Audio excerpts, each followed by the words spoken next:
Welcome, my name is Yana the Heretic, and this is my channel, The Unpopular Opinion Becoming Popular. And this week we're going to be talking about Gate 55.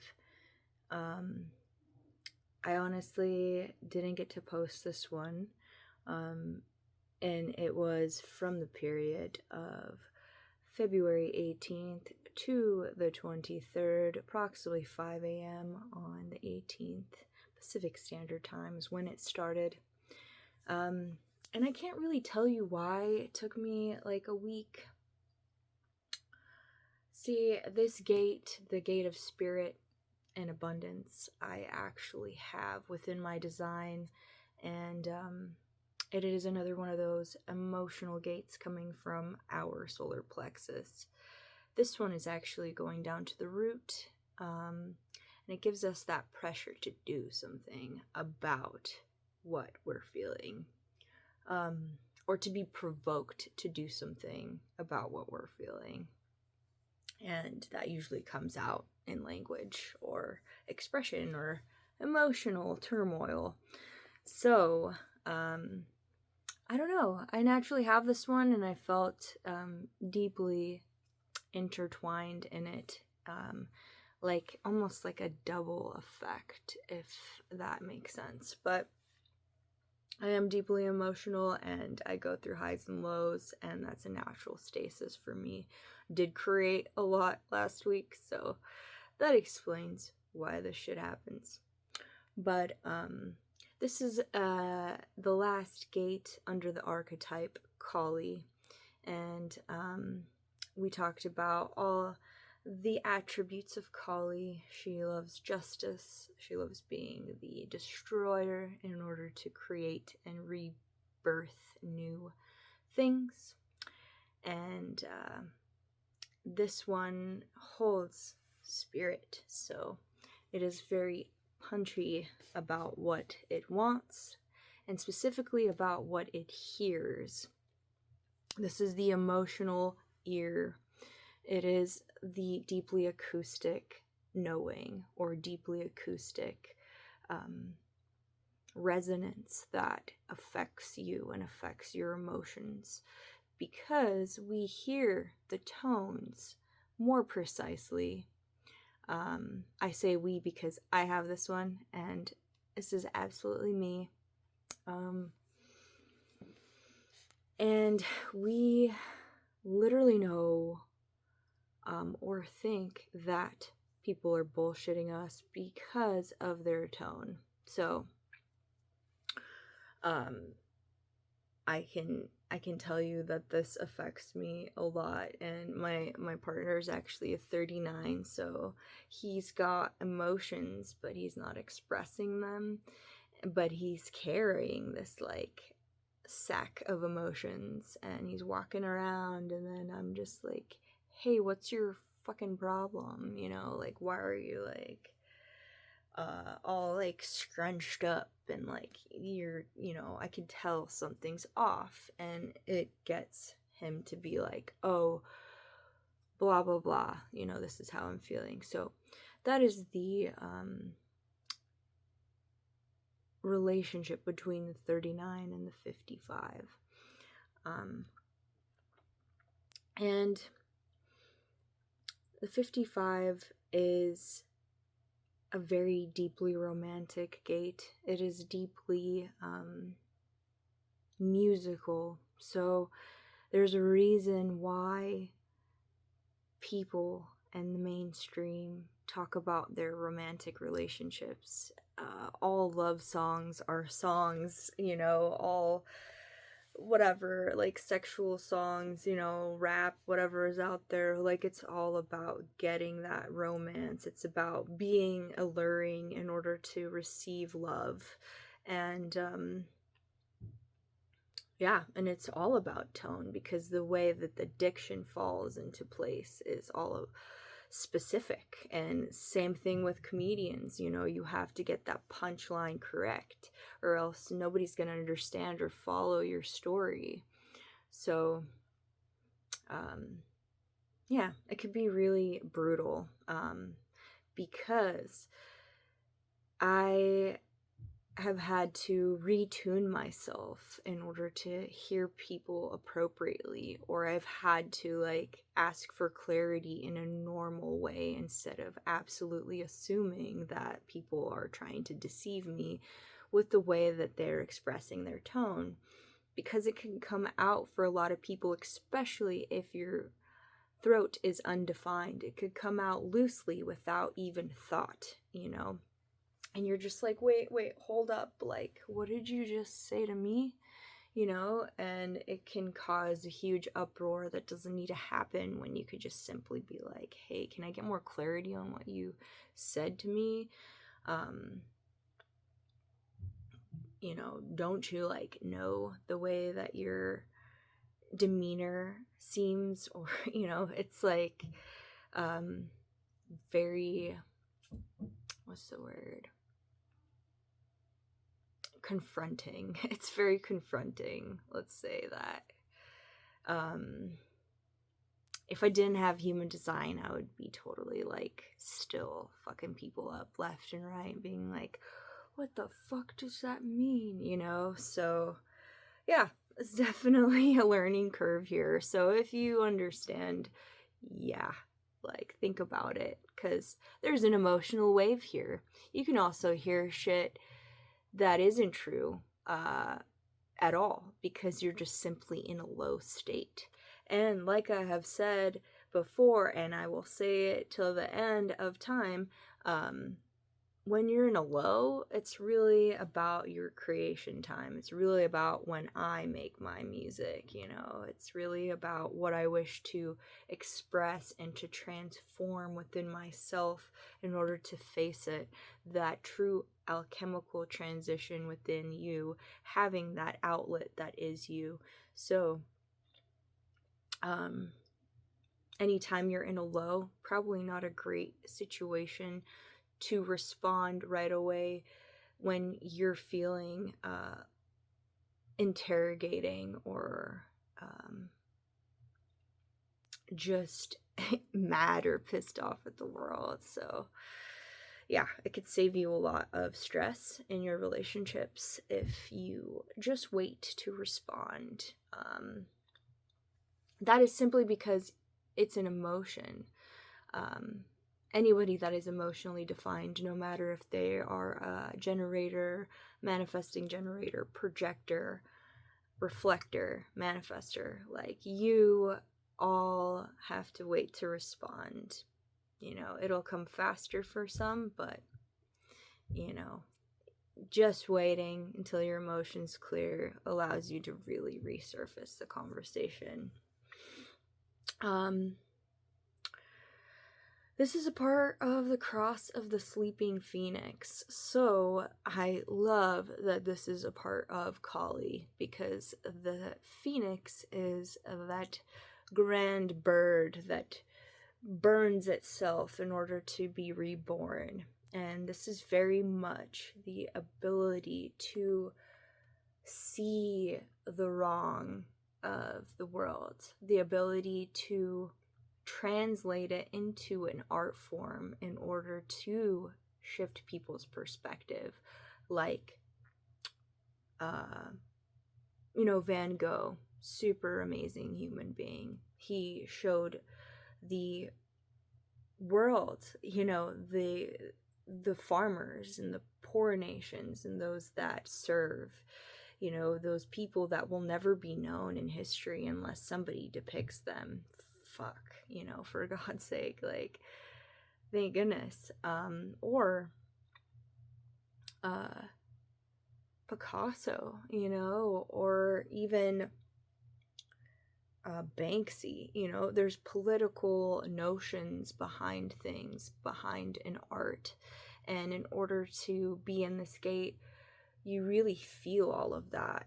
You feel the lows of what you would like to burn down and change, and how to do that with full force and energy. The emotional center is an awareness center as much as it is a fuel center. So this gives us this creation, the ability to take or create monumental shifts within your community.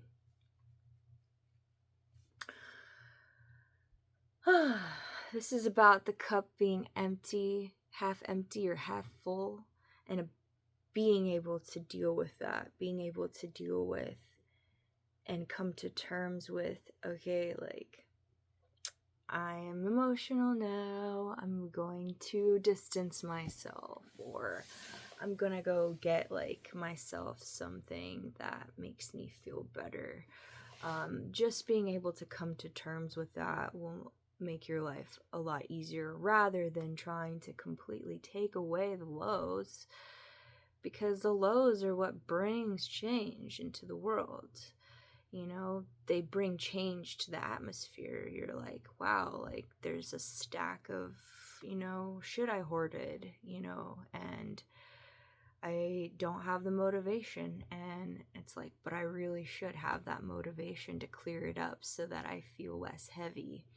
And that is what the lows are there for. You're like, man, I'm such a piece of shit, you know, and then you go to the gym, or you start to take classes, take extra education, because you're like, I'm dumb, you know. You come to terms with that, and then you can actually change it. You can actually burn that old self down in order to be new.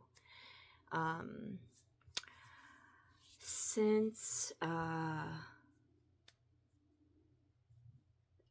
the 39 isn't present this week, you know,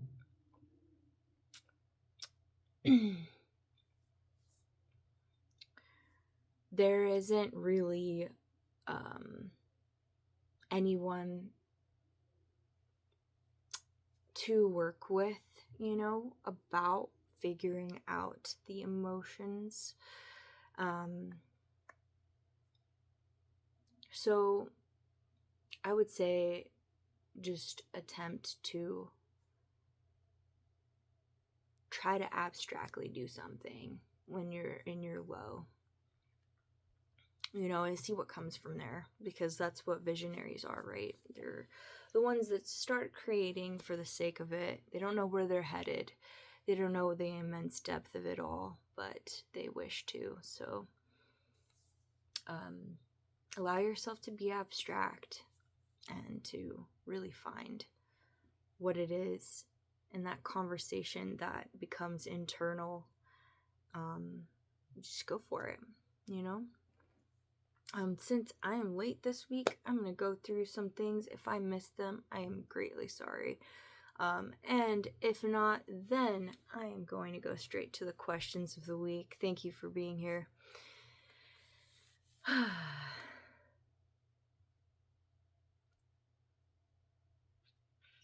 Yeah.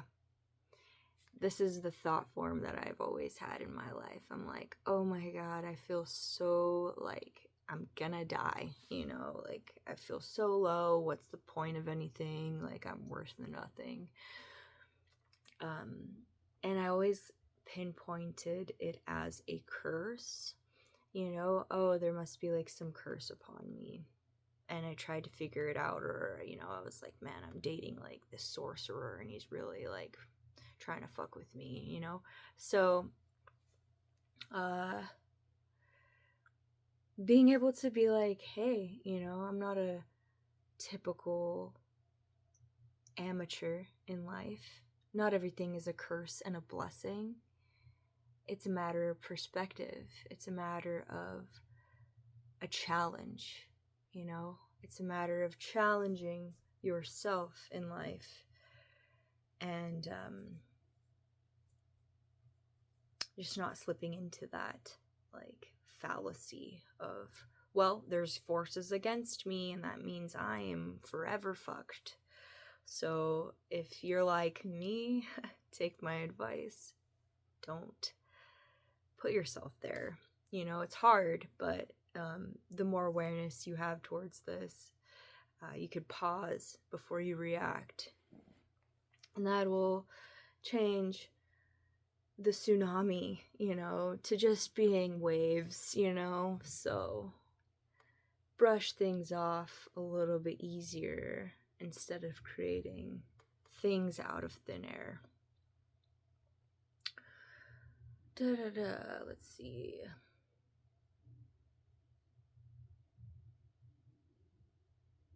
Yeah, I think I got it, you know? Like, there's nothing else to say. This is deeply who I am. Last week we had the channel of mating, we had the channel of transitoriness, which is the jack of all trades, and we had the channel of structuring. So we had a lot of creativity in our speech. We had a lot of skills that came out,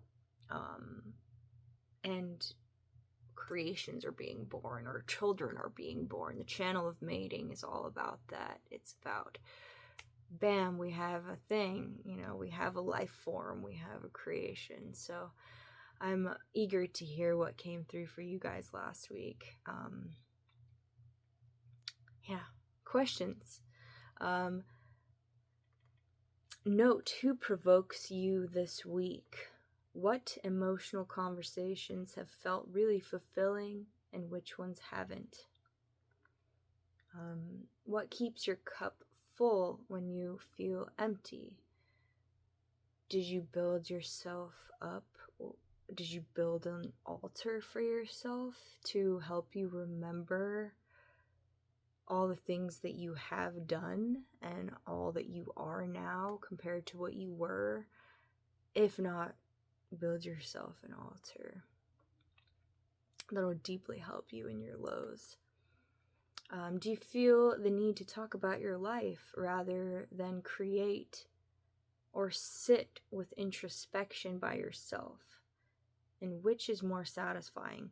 So I find that creating is way more satisfying than talking about the problem.